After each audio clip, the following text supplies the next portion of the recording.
Digital TV Perú, les saluda Reinaldo Aragón. Es tiempo de hablar. Tiempo de hablar sobre la actualidad política, la actualidad social, lo que está pasando en este momento en los círculos de poder, pero también en los círculos del Poder Judicial, en el Congreso, que tanto nos está afectando en estos días en el Perú. Todos estamos al tanto de todo lo que viene sucediendo, porque nos afecta en el día a día, en la economía, en el trabajo, inclusive pues en la educación y en todo el sistema judicial. Así que tenemos que ponerlo sobre la mesa para poder, digamos, ir dilucidando cuáles son los temas. Y veamos ahora lo que anunció el presidente en este mensaje al Congreso y que ha generado también discusión sobre la pertinencia de algunas de las propuestas que ha hecho. Para hablar sobre este tema estamos con el abogado Juan José Uchuya, abogado constitucionalista. Gracias, Juan José, por estar con nosotros. Gracias a ti, Reinaldo. Hola, Cristian. Y también con Cristian Rosas, politólogo de Con mis hijos no te metas, vocero. Muchas gracias, Reinaldo, como siempre, por la oportunidad. Claro que sí. Bueno, hablaremos también sobre las propuestas de este enfoque de género, ¿no? Política de género que ha propuesto y que se va a estar trabajando en estas semanas, en estos meses como propuesta de gobierno. Pero comencemos por el principio, o empecemos por el comienzo, digamos. Luego de escuchar, vale la redundancia. Vale la redundancia. Digamos, ¿cuáles son los temas destacables de este mensaje presidencial, Juan José? Bueno, uno de los primeros que yo considero es bastante preocupante es la decisión del presidente Vizcarra de aplicar antes del fin de año lo que denominan el enfoque de género, que no es sino la ideología de género que está cuestionada y está suspendida mediante una orden judicial. Y esto es preocupante porque el presidente de la República debería dar el ejemplo de respetar las decisiones judiciales como manda la Constitución y la Ley Orgánica del Poder Judicial. No respetar un fallo judicial también es parte de un acto de corrupción, ¿no? Entonces, respeto de las instituciones y los mandatos judiciales debe venir de la más alta investidura. Implementar la ideología de género no es sino la expresión de una actitud totalitaria por parte del gobierno en contra de los derechos de los padres de familia, garantizado en el artículo 13 de la Constitución, toda vez que implementar esta ideología de género y sobre todo en el sector de educación no hace sino transgredir los derechos de los padres que está garantizado por los tratados internacionales y el artículo expreso del 13 de la Constitución y la Ley General de Educación. Pero digamos, poniéndose un poco a la distancia de los reclamos de los padres de familia, el presidente ha planteado el tema de enfoque de género como para decir que hay que luchar contra la violencia contra la mujer, ¿no? Hay que luchar contra la violencia que se está reflejando en las noticias. Todos estamos de acuerdo en luchar contra la violencia en toda su manifestación. Padres, hijos, mujeres, hombres, niños, ancianos. Nadie se va a oponer a eso. Lo que nos oponemos es al contrabando ideológico, de aplicar la palabra género para tratar de reemplazar al término de la mujer. Pero sabemos muy bien que género y mujer no es lo mismo. Género... Aunque ha sido mencionado así en el mensaje, se habló de violencia contra la mujer. Sí, pues, pero todos sabemos que en la ideología de género esto significa otro tipo de identificación. Los homosexuales, bisexuales, sodomitas, todo tipo de perversidad sexual.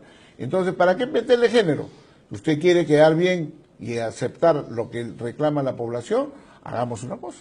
Identidad, defensa contra la violencia del hombre, de la mujer, o de la mujer directamente, si lo quiere así. Cristian, ¿es una cuestión solo de términos o hay una carga ideológica escondida allí? Precisamente las ideologías se expresan mediante términos. Ajá. ¿No? Entonces no podía haber una ideología sin términos, porque el término es el canal de difusión y de introducción de las ideologías en las sociedades, ¿no? Términos previamente como comunismo, nazismo, fascismo, que representan ideas, pensamientos y los derivados propios de esas filosofías, Proletariado, lucha de clases, Mischling, etcétera, ¿no? Ajá. Entonces, ese tipo de ideología actualmente lo que atenta es, aparte de la sexualidad, que es un síntoma más de esta ideología, es introducir o imponer una nueva antropología científica, una nueva concepción y comprensión del ser humano. O sea, el ser humano ya no concebido como ser humano, sino concebido en una visión poshumana, donde el ser humano se convierte en un dios y modifica su propia naturaleza, o es capaz de crearse a sí mismo, según una construcción mental o social. Entonces, lo que está en debate es, ¿somos seres humanos? O sea, hablamos de derechos humanos, pero tenemos derecho a ser humanos. Pero ellos quieren anular ese derecho, decirnos no. Porque ahora tú mismo defines qué eres. O sea, no eres un humano, eres un hombre. No, tú puedes definirte como así se te plazca, construir tu propia identidad. Ahora, ¿qué es el plan de igualdad de género? El Ministerio de la Mujer emite planes de igualdad de género usualmente por 5 años. El actual es del año 2002 al 2017. Claro, no es nuevo el concepto. No, es así. no. Y dura 5 años el Plan Nacional de Igualdad de Género, ¿no? Se le conoce con la abreviación el PLANIC, ¿no? Esto es citado por el Ministerio de Educación. Por ejemplo, cuando el Ministerio de Educación hace el currículo, cita el PLANIC, porque el PLANIC tiene como punto y objetivo transversalizar la aplicación del enfoque género a las políticas públicas. Y esa ha sido la base de las diferentes oficinas de igualdad de género, Por supuesto, porque de los diferentes ministerios. digamos que esta es su documento orientador. Un documento base. Sí, que lo han convertido prácticamente en un libro religioso para los creyentes del dogma de género, ¿no? O sea, para ellos es un absolutismo esto, ¿no? Entonces, están sacando su nueva versión revisada, ¿no? Que es del 2018, más 5 años, 19, 20, 21, 22, 23, de 2018 a 2023, y lo cual el presidente Vizcarra se ha comprometido que este año lo van a sacar antes de que termine. Ahora, en el PLANIC del 2012 al 2017 podemos ver cosas curiosas. Por ejemplo, se cita a la señora Marta Lamas en Cabo y ella explica que el concepto de género nos ayuda a entender que los que creemos características naturales de hombres y mujeres no se derivan del sexo de las personas, sino que son construidas culturalmente a través de las relaciones sociales y mandatos culturales. O sea, este es un documento oficial. Claro, es un documento que cualquiera lo puede descargar. Cualquiera que esté escuchando, pon Plan de Igualdad de Género 2012-2017, lea lo que dice y ahí te explica que el género no es el hombre y la mujer o el sexo, no. Es una construcción. Ahí introducen los conceptos de identidad de género. O sea, es la imposición de una nueva antropología, un nuevo sujeto de derecho, que ya no es el ser humano, hombre o mujer, ya no. Ahora es una ideología que te otorga derechos y te da alcances y límites. O sea, es la imposición de una nueva antropología, una antropología anticientífica, antihumana, falaz y antidemocrática, antisentido común. Y ese es un problema, porque si nosotros dejamos de defender los derechos humanos y ahora apelamos a derechos de género, hemos regresado en la historia, ¿no? Juan José, los derechos humanos, como los conocemos, como están aprobados en los tratados, ¿son diferentes a los derechos propuestos en estos planes de género? Claro, no solamente son diferentes, sino son contrarios a los derechos humanos, al espíritu que tuvieron los legisladores para adherirse a estos tratados internacionales. Pero además va contra el espíritu que establece la Constitución. La Constitución del Estado, por ejemplo, reconoce la identidad de las personas y su dignidad en base a su nacimiento, a su identidad, sexo, hombre, mujer. Pero establecer género como una identificación en la cual puedan poner en tu DNI, soy trans, soy bi, y una serie de bi, tri, cuatri y todo lo demás, ¿no? Cuatri, claro. ¿no? Hasta el bestialismo llega ahí, ¿no? Entonces, ¿qué cosa es lo que se está haciendo? Hay que decirlo bien, porque la gente puede pensar otra cosa y que se está hablando de derechos, se está hablando digamos, sentimientos que uno los puede tener, ¿no es así? El tema es imponerlos a los demás. Pero claro. Esa concepción de vida, de sexualidad, de vida íntima, no sé, o sea... O peor aún, regirnos bajo este tipo de pensamiento. Claro. O sea, uno es libre de ser loco. Claro. Y vivir su locura. Uno es libre de vivir una creencia religiosa, una experiencia, o no creer en nada, o cambiar de creencia. Cada uno es libre, porque es el derecho humano. Ese es el derecho. Es el derecho humano. Ajá. Pero con esto ya no hay el derecho humano. Pues. Con eso se introduce un concepto que genera los derechos. Y si uno no se somete, se subyuga, se doblega, se absorbe o se adapta a esta forma de pensar, entonces está fuera. No está amparado por la ley. Se convierte en un elemento negativo, en un ciudadano homofóbico, transfóbico, en necesidad de corrección por parte del Estado, a través de herramientas. Literalmente es una ingeniería social, porque la herramienta se usa para hacer ingeniería. Una herramienta para mejorar a los peruanos que ellos quieren. Como si el peruano fuera un medio de realización ideológica, bajo ninguna razón.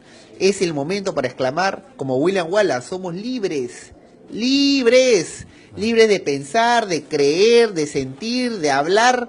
Nadie nos puede imponer ni sancionar bajo un pensamiento político. Como decía San Martín. Claro. ¿No es cierto? Y nosotros debemos estar en el lado de seámoslo siempre. O sea, somos libres, Claro, pues seámoslo luchemos siempre. para hacerlo siempre. Pero claro, al intentar cambiar la Constitución y los derechos constitucionales y de los tratados internacionales respecto a la identidad de las personas, respecto al matrimonio, respecto a la familia, eso trae una deconstrucción o una destrucción de los valores de nuestra sociedad, para sobre cuyos escombros poder elaborar una sociedad que han inventado 4 caviares y 4 personas que quieren hacer, por ejemplo, de la degeneración sexual, incorporarla no solamente como un derecho en las políticas públicas, sino cambiar la Constitución y los tratados internacionales.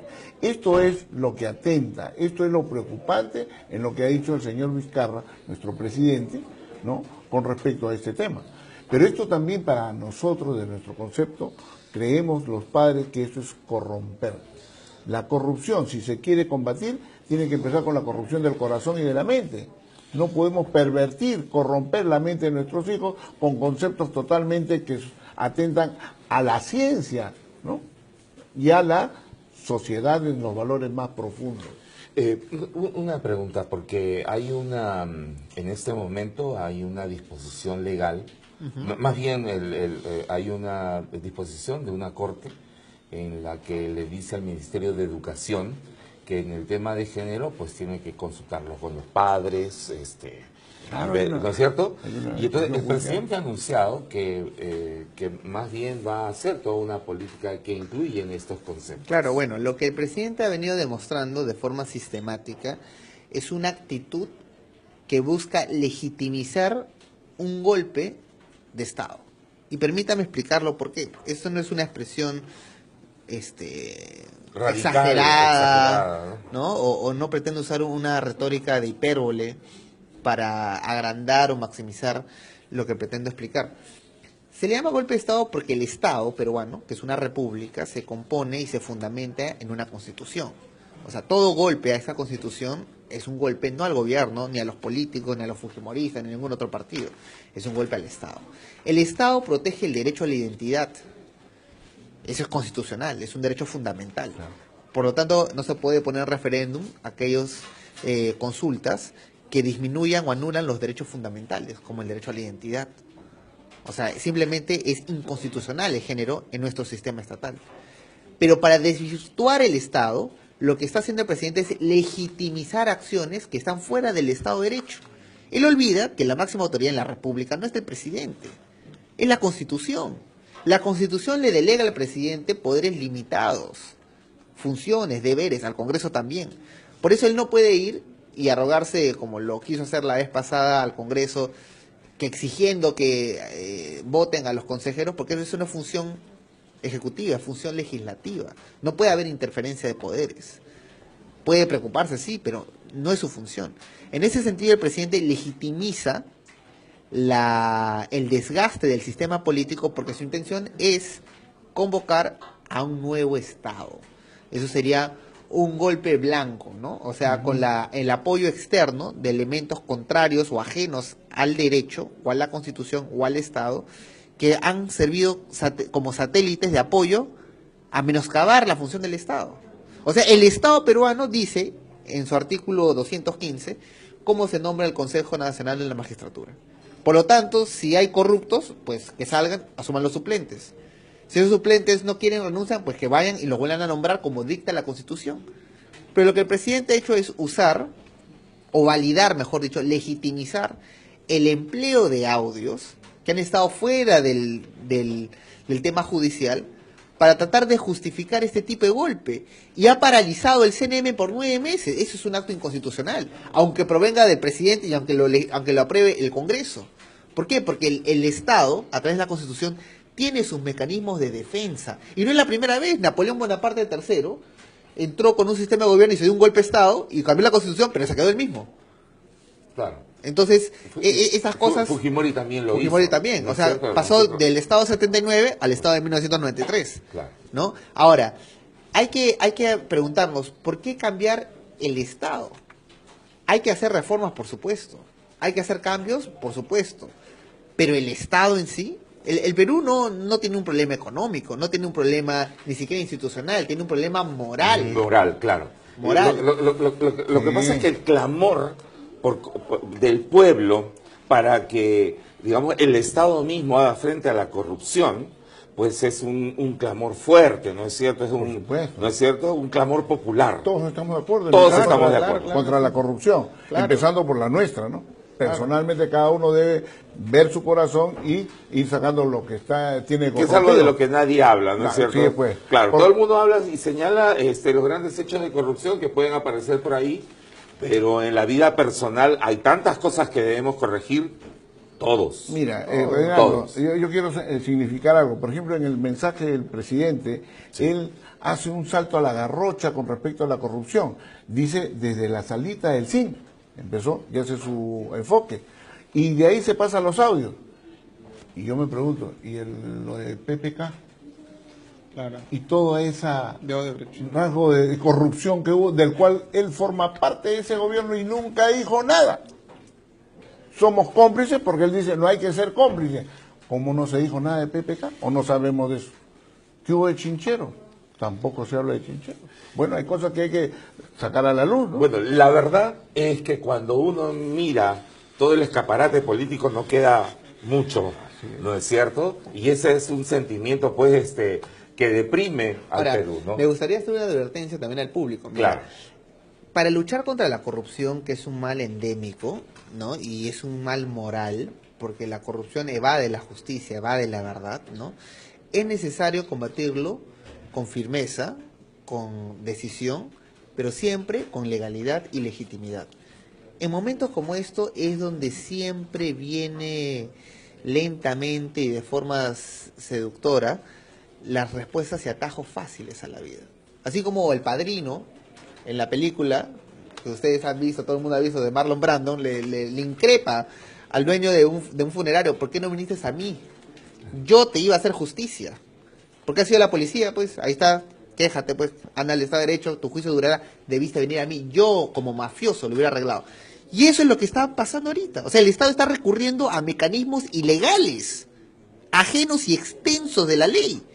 Entonces, de la misma forma, validaríamos a una guerrilla, pues, a un grupo terrorista, que en su nombre dicen son justicieros, hacen justicia por un pueblo, pero no, señor, porque en el Estado el monopolio de la fuerza lo tiene el Estado peruano. ¿Cuáles son estos... Nadie está por encima ni extenso. ¿Cuáles son estas ilegalidades a las cuales está recurriendo el Estado en este momento para, entre comillas, hacer frente Muy a la bien. corrupción? Primero, todo mecanismo de lucha contra la corrupción debe de marcarse siempre dentro del Estado de Derecho. Por ejemplo, si un fiscal solicita al Poder Judicial autorización para interceptar telefónicamente porque se investiga una banda de delincuentes, se la aprueba, se le da, se puede difundir inclusive a través de la prensa porque hay un interés superior. ¿Cuál es el interés superior? El servicio al público, el conocimiento, es interés público.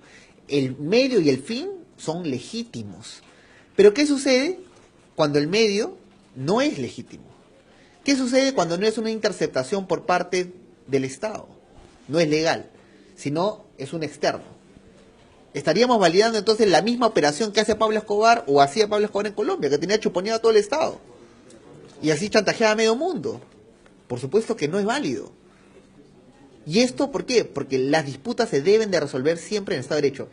La corrupción, de una forma más sofisticada, no puede combatir a la corrupción de una forma más cruda. Ahora, lo único que puede combatir la corrupción es el bien, es la ahora, justicia, es la verdad. Ahora, en este tema, Juan José, que también ha participado e inclusive ha dirigido medios de comunicación, hay pues hay un derecho de la prensa que es a no revelar las fuentes. Sí, ¿no es cierto? por supuesto. Y publicar lo que le parezca algo que sea va de interés público. De interés público, Claro, ¿no es cierto? que no vaya contra las buenas costumbres. Claro que sí. Y eso no ampara entonces el derecho de la prensa y el derecho de la gente a estar informada sobre hechos que están ocultos, digamos. ¿Te imaginas que yo pudiese, como periodista, matar a una persona para tomar los audios y llevarlos y después publicarlos?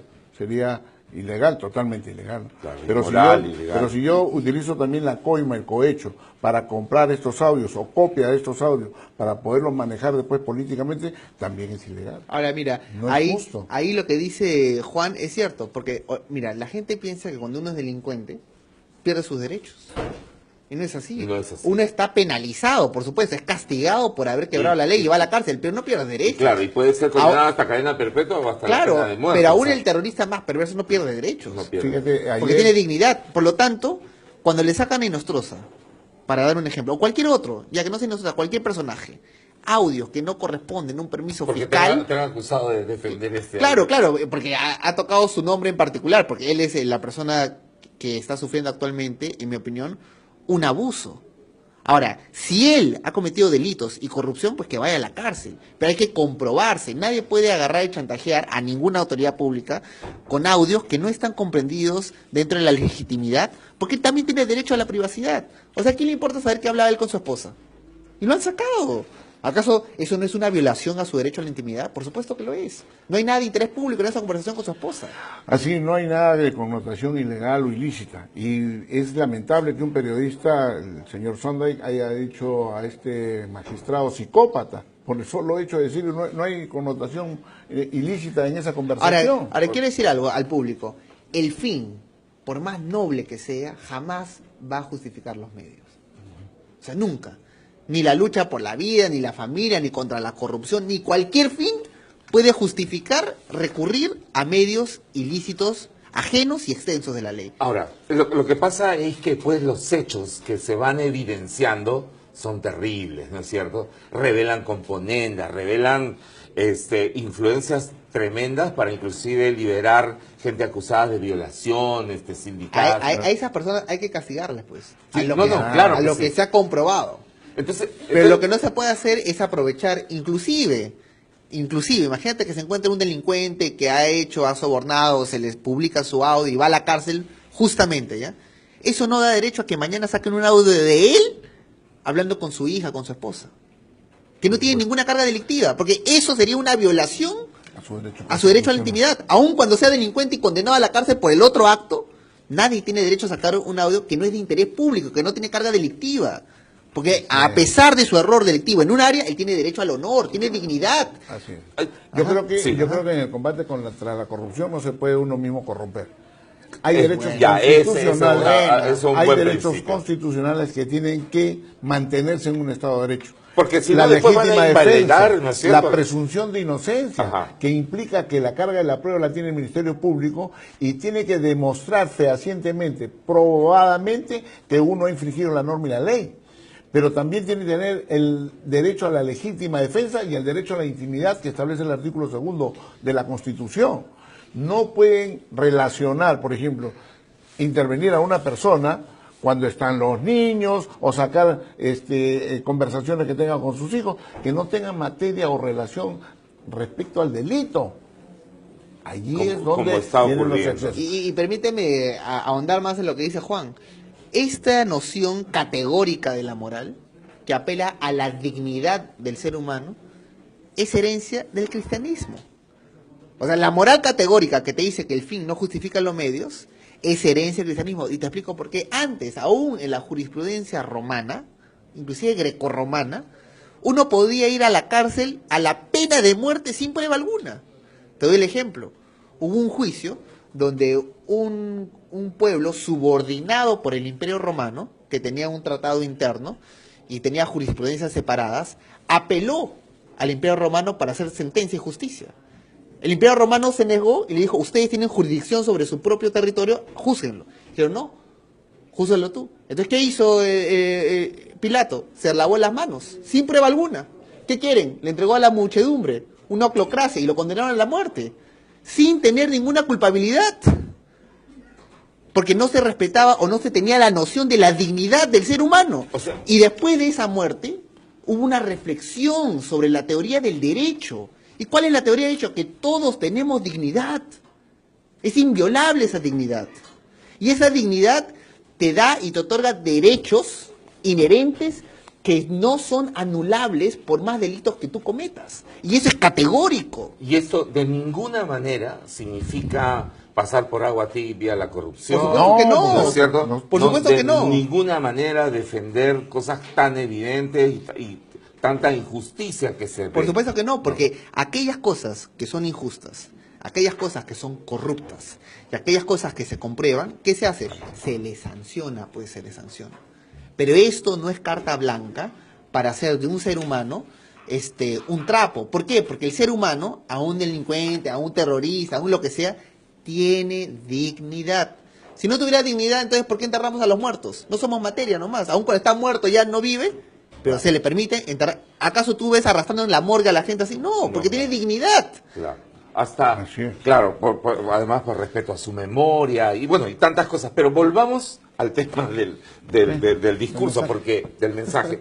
Lo que pasa es que es siempre bueno reflexionar, ¿no? Y nosotros estamos, digamos, aportando temas para esta reflexión que debemos hacer como peruanos, porque pues como sociedad y como ciudadanía tenemos también que participar activamente. Tal vez vayamos a un referéndum. Pero por supuesto, ¿No? yo creo que lo que tenemos que ratificar aquí, para que no se vaya a tomar o a tergiversar nuestras palabras, Claro. es que nosotros somos firmes para luchar contra supuesto. todo acto de corrupción. Y que todos los corruptos vayan a la cárcel. Que todo y que aquel paguen lo que a quien deben se le encuentre pagar. la culpabilidad asuma las consecuencias que la ley ha previsto, porque ese es el principio de legalidad, ¿no es cierto? Entonces, bajo ese punto de vista nosotros nos ratificamos en esta posición. Claro. Pero tiene que ser dentro del respeto de la dignidad humana que se expresa a través de las leyes, la Constitución y los tratados internacionales. No se puede arrasar a una persona porque ha cometido un delito y ya no tiene ningún derecho. Sus derechos constitucionales se mantienen. La legítima defensa, el derecho a hacer presunción de su inocencia mientras no se pruebe lo contrario, al debido proceso. Todo eso tiene su validez, eso no se debe quebrantar. Ok, eso me parece que queda claro. Vayamos entonces a la petición de referéndum o a la propuesta de referéndum, ¿no? Es una propuesta clara, está basada en la ley, está basada en la Constitución, la que ha hecho el presidente. Bueno, sí, el artículo 32 de la Constitución establece el mecanismo y las materias que son susceptibles de pasar por un referéndum. Así es. El tema es el siguiente. Referéndum, por ejemplo, para impedir que los ciudadanos puedan reelegir a un representante, es un exceso, desde mi punto de vista. ¿Por qué? Porque el Parlamento tiene 130 congresistas, solo el 15 o 16% son reelegidos, pero son reelegidos por el pueblo. El pueblo es el que vota por ellos. El 74% no son reelegidos, o sea, hay un tamiz electoral cuyo derecho descansa en el pueblo y no en la dirección, en la decisión del Poder Ejecutivo. El presidente de la República no puede abrogarse ese derecho y decir, oye, sabes que tu pueblo no sabes elegir, así que te voy a decir que no elijas a todo el resto de los congresistas. No hay reelección. O, de repente, como dicen, no hay derecho a picarse, ¿no? Porque como el presidente de la República no puede reelegirse, también le dices tú tampoco no te reelijas. Quiero complementar lo que dice Juan. La decisión de elegir a los representantes es de quién? ¿Del Estado? No. No, claro, es de la Es de ciudadanía. los ciudadanos. Claro. Por lo tanto, ellos deciden si reeligen o no a sus representantes. No se puede negar esa facultad a priori.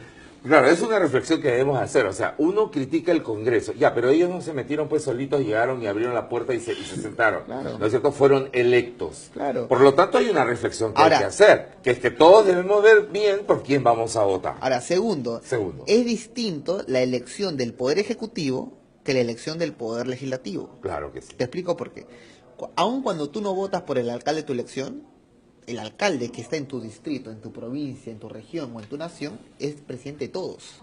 De todos. En cambio, para el Congreso no.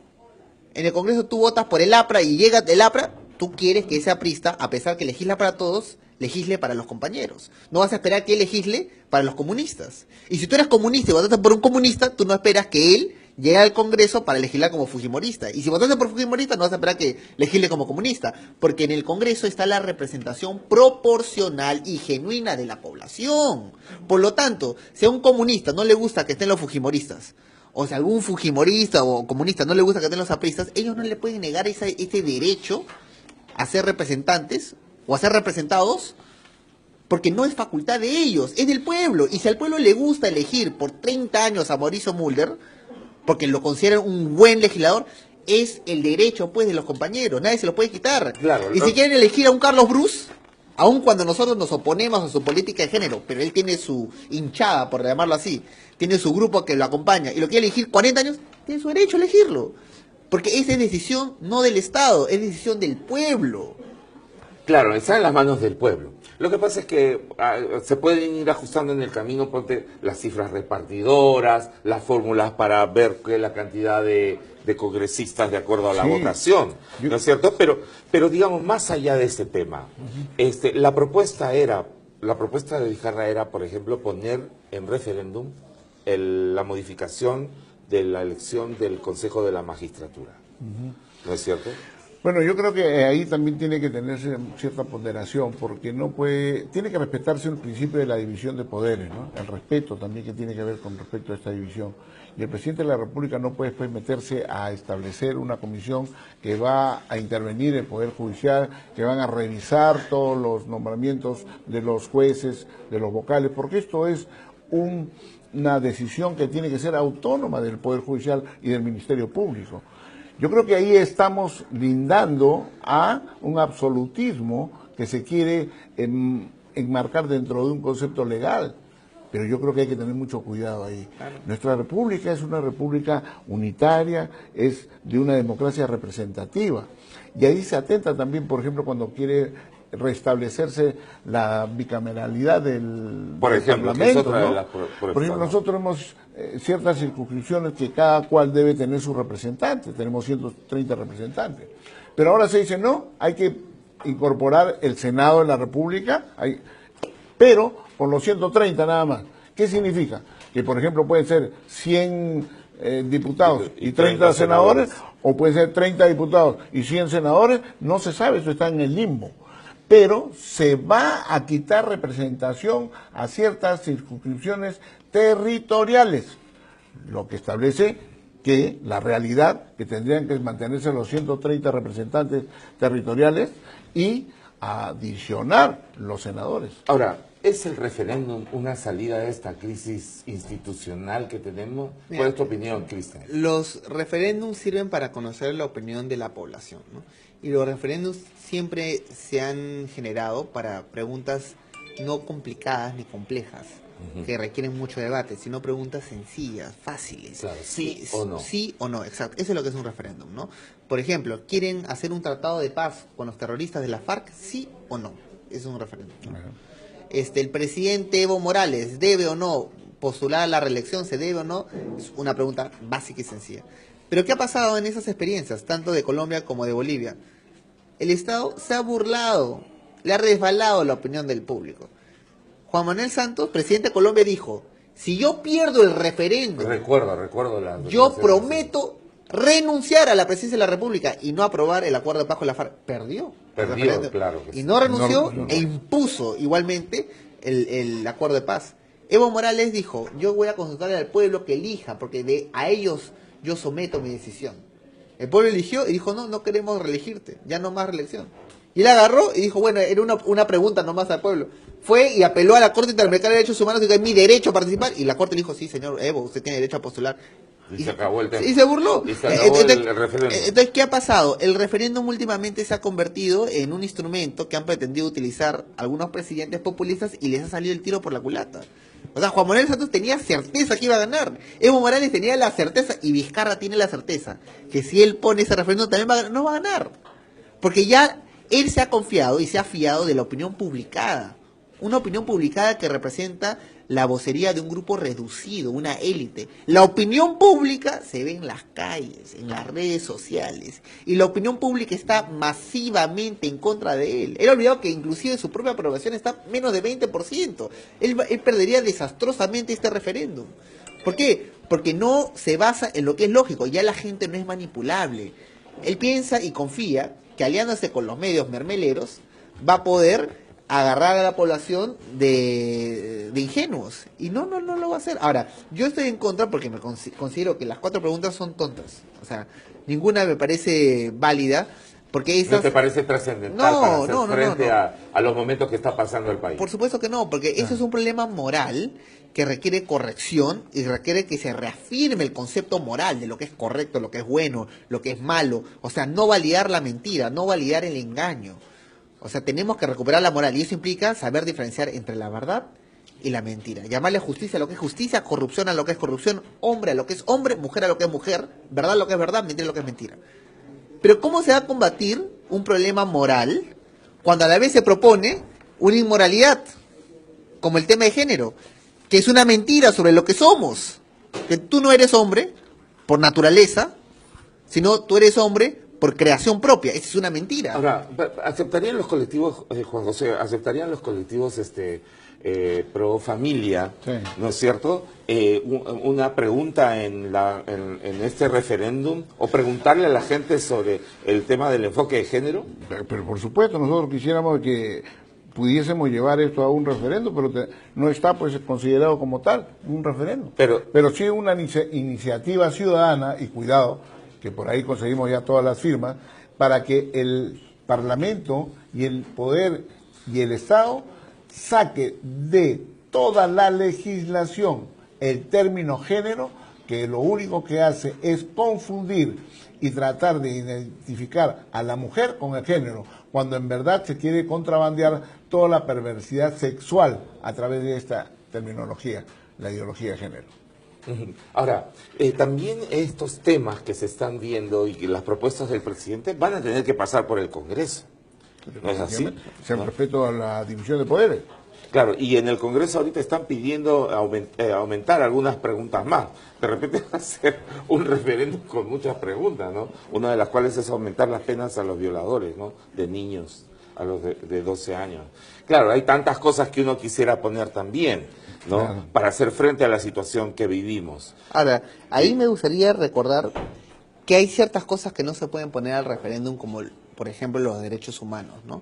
Los temas de derechos claro. humanos. Está expresamente en la Constitución, ¿no? Claro, inclusive por más, digamos, tentativo que parezca hacer la consulta sobre la familia o el matrimonio homosexual, eso tampoco está en decisión de mayorías ni minorías. Porque el sujeto de derecho es el ser humano. El niño tiene derecho a un padre y una madre, aun cuando la mayoría opine en contra. Aun cuando haya 2 adultos hombres o 2 adultos mujeres que quieran tenerlo para hacer un complemento de su propia realización personal o ideológica como familia. O sea, hay cosas y aspectos que no pueden someterse a referéndum.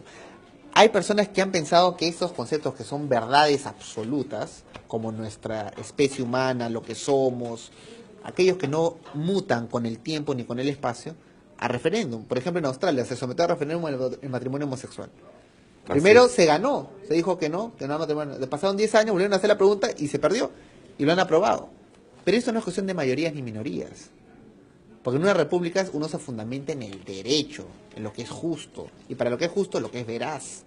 No somos una oclocracia, una dictadura de las muchedumbres, o donde prima la mayoría. Porque la mayoría podría decir mañana no queremos, no sé, pues evangélicos, mormones, pero eso no garantiza el derecho ni la justicia. No, hay algunas cosas que no se pueden meter en referéndum. Por ejemplo, el tema de la familia, la identidad de la persona, no son opinables. Claro. Porque pertenecen a la especie humana, es universal. Lamentablemente en otros países lo han logrado y lo han hecho, pero eso solamente representa un error pues de otros países, no un acierto. Eso representa un retroceso, no un avance. Eso representa una victoria temporal de la inmoralidad, no un triunfo de la razón. Tú dices entonces que hay bases inamovibles sobre las cuales está cimentado el Estado, que por ejemplo, no es necesario preguntarles a un referéndum. ¿Se podría poner en referéndum la dignidad humana? Por ejemplo. No. Y si no se puede meter a referéndum la dignidad humana, entonces mucho menos se puede permitir que exista una abolición de la dignidad sobre la identidad del ser humano. Por O sea, ejemplo. si yo te digo que no eres un humano, sino que eres medio humano, por tu color de piel, Vamos a someterlo a referéndum. eso no se puede, porque es violatorio de tu dignidad humana. Si yo te digo que tú no eres hombre, sino que tú te construyes como hombre, te percibes como hombre, nosotros, la sociedad, te hemos hecho hombre, es falso, porque atenta contra tu dignidad como ser humano. Y eso es lo que precisamente ahora el presidente ha prometido hacer antes que acabe el fin de año. Emitir el nuevo Plan Nacional de Igualdad de Género. ¿Acaso no ha visto lo que está escrito en el Plan Nacional de Igualdad de Género 2012-2017? Que de paso, pues puede usted certificarlo, Descargarlo, ¿no es cierto? lo puede descargar, ahí Claro. está palabras de Stoller, por Está en ejemplo. el MINDES, ¿no? Sí, está en el Ministerio de la Mujer, Poblaciones Vulnerables. Ajá. Y usted perdón, lo puede, en el sí, y Ministerio usted de lo la puede Mujer. descargar y usted va a ver frases de, por ejemplo, Stoller, que hizo estudios sobre los trastornos de identidad. O sea, la identidad de género, o sea, en esa época eran trastornos. Y está citado dentro del libro de trastornos y lo han tomado eso como prueba científica. O sea, Imagínate. es increíble. Uno lee el Plan Nacional de Igualdad de Género, es trasnochado. No tiene ninguna base científica. Es completamente ilusorio, ¿no? O sea, no tiene ningún fundamento, no tiene nada. Ningún respaldo científico. Nada, y es atentatorio contra la dignidad humana. Y en base a eso se están haciendo todos estos Enfoques. transversales, ¿no? Con las propuestas para que todo el Estado pues asuma estas posturas Y es importante ideológicas, políticas, es ¿no? importante puntualizar la mentira de este gobierno. Ciudadano, hombre, mujer que está escuchando está bien. Usted es digno, no porque se lo otorgó el Estado o la Iglesia, sino porque así es por naturaleza. Su dignidad es inherente, es intrínseca. No se le otorga el género ni ningún otro término. Y es algo que tenemos que remarcar y reforzar en todos los ciudadanos, aún el ciudadano que escucha, que tenga orientación homosexual, orientación lésbica, es digno, pero no por su orientación, sino porque en primer grado es humano. Entonces se genera una falsa dicotomía, una falsa conflicto, porque algunos viven de ese conflicto, pues. Así es. Algunos aprovechan el conflicto y lo agudizan aún más para generar una permanente y constante pelea que no nos permite desarrollar. Algunos plantean esto, Sí. doctor Uchuya, que precisamente estas propuestas provocan una nueva polarización en una situación ya comprometida que estamos viviendo, ¿no? Pero para otros son oportunidades de reformas que el Perú necesita. Sí. ¿Qué opinas? Yo creo que hay un tema importante. Cristian ha señalado que hay que tener cuidado con la oclocracia, cuidado con utilizar mecanismos constitucionales, legales, para hacer que la decisión llevada por la corriente de opinión, motivada por los medios de comunicación o por el sentimiento que pueda estar causado dentro del pueblo en determinadas circunstancias, cuidado que eso nos lleve a un desgobierno total, al rompimiento de todos los mecanismos de seguridad jurídica para todos los peruanos. Eso hay que tener mucho cuidado. Lo segundo es establecer efectivamente que hay una agenda que se está llevando a cabo a nivel mundial, un nuevo orden mundial mediante el cual la agenda LGTB y los mecanismos de incorporar o tratar o pretender de incorporar en los derechos humanos, por ejemplo, el matrimonio homosexual, que el Tribunal de Estrasburgo ya dijo que no era un derecho constitucional, ¿no? Así también el aborto y otra serie de mecanismos por los cuales esta agenda pretende destruir los valores de una sociedad. Aquí la ideología de género que pretende implementar dictatorialmente el presidente Vizcarra antes de fin de año, a pesar de que existe un mandato judicial que le impide abocarse a esta causa pendiente en el Poder Judicial, yo creo que esto es una de las cosas más abominables que se puede aceptar como ciudadano. Porque si a mí me dice el juez, usted no puede hacer tal cosa y lo hago, constituye la comisión de un delito. Y entonces, ¿esto es un acto de qué? ¿De respeto a la ley? Todo acto que vulnera la ley y el derecho, así como aquellos que trafican influencias, aquellos que cobran cohecho, aquellos que tuercen el derecho, es lo mismo cuando uno hace resistencia y viola el mandato judicial. Y sobre todo cuando viola el mandato constitucional de los padres de participar en la política pública de la educación. Cristian, uno de los temas, además de todo este tema legal, constitucional, es el tema de la representatividad, de la legitimidad. ¿No es así? Que está en cuestión también. ¿No es cierto? Si se divulgan cosas que pueden ser inclusive hasta pues audios ilegales, pero se pone en evidencia ciertos arreglos afectando a un buen grupo digamos, de los miembros del alto poder judicial y de otros estamentos también del Estado. Pues entonces queda en entredicho si ellos son capaces de poder hacer sus propias reformas. Hay un cuestionamiento a su legitimidad. Claro, ¿Cómo bueno, responder a eso? Bueno, el cuestionamiento a la legitimidad se da por obvias razones, ¿no? Porque si se comprueba que un juez está siendo corrupto o está inmiscuido en sobornos, entonces obviamente él mismo se ha deslegitimado. O sea, no lo ha deslegitimizado la institución o el sistema político. Sino sus propios actos. Sus propios hechos. ¿Y qué tipo de hechos? Hechos inmorales. En otras palabras, lo que descompone un sistema no es el sistema en sí, porque los sistemas son amorales, no tienen carga moral necesariamente. Claro. Lo que es moral, inmoral o moral son las personas. Entonces, cuando hay jueces que carecen de una moral estricta, categórica, clara, uno se tiene que recordar, pero ¿cuándo empezó la relativización de la moral? O sea, ¿cuándo acá se comenzó a decir que la verdad da igual que la mentira? O que era relativo, era opinable. Y uno se tiene que dar cuenta que eso, en cierta parte, es responsabilidad de políticas que se han buscado de tratar de debilitar esa concepción de la moral. A estos jueces hay que castigarlos si es que se les comprueba con corrupción comprobada. Pero a veces hay situaciones que no se les comprueba. Entonces el problema ya es de forma, de fondo, de las reformas, que no solamente lo hace el Poder Judicial, también depende del Congreso. Quiero recordar que las medidas sobre el referéndum fueron una de las más usadas el siglo pasado por Benito Mussolini, por Adolfo Hitler, por Ferdinand Marcos, por Franco en España. Entonces, recordemos el de 1936 de Hitler, que dijo, no, vamos a hacer una reforma electoral. Y así comenzó a legitimizar sus actos de injusticia. Por eso desde el 1936 hasta el día de hoy no ha vuelto a haber un referéndum federal en Alemania.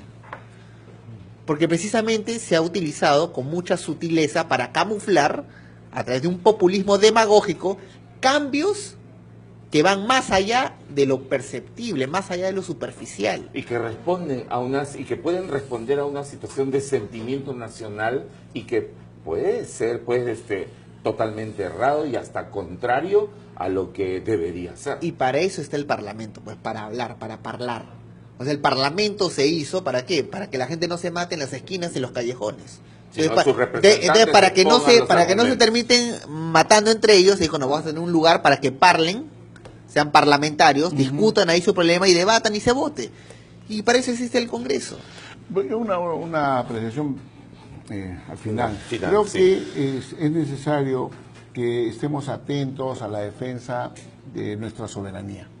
No solamente porque la soberanía personal en la cual el ciudadano tiene derecho a elegir, a reelegir a quien quiera, sino que además también a través de estos mecanismos de las conformaciones de comisiones se logre lo que se dijo algunos miembros de esta Comisión de Reforma Judicial, que sea la Comisión Interamericana de Derechos Humanos la que nombre a los jueces. Ya no lo va a hacer directamente, lo puede hacer a través de estas comisiones. También otro que dijo que había que nombrar a los miembros de la Comisión Nacional de la Magistratura a través de la ONU. Pero lo que quieren hacer es que la ONU, la UNESCO, la OEA y todos estos, la Comisión Interamericana de Derechos Humanos, todos estos organismos que están infectados de comunistas caviares, implementen lo que ellos vienen implementando en el mundo, la ideología de género. Si se implementa la ideología de género en nuestro país, se está vulnerando la soberanía popular y la soberanía del Estado frente a ideologías foráneas. Esto yo creo que debo dejar como reflexión final. Bueno, llegó a su final el programa. Gracias, Cristian. Gracias, Juan José Uchilla, por estar con nosotros. Y hasta la próxima edición aquí en Tiempo de Hablar por Digital TV Perú. Hasta la próxima.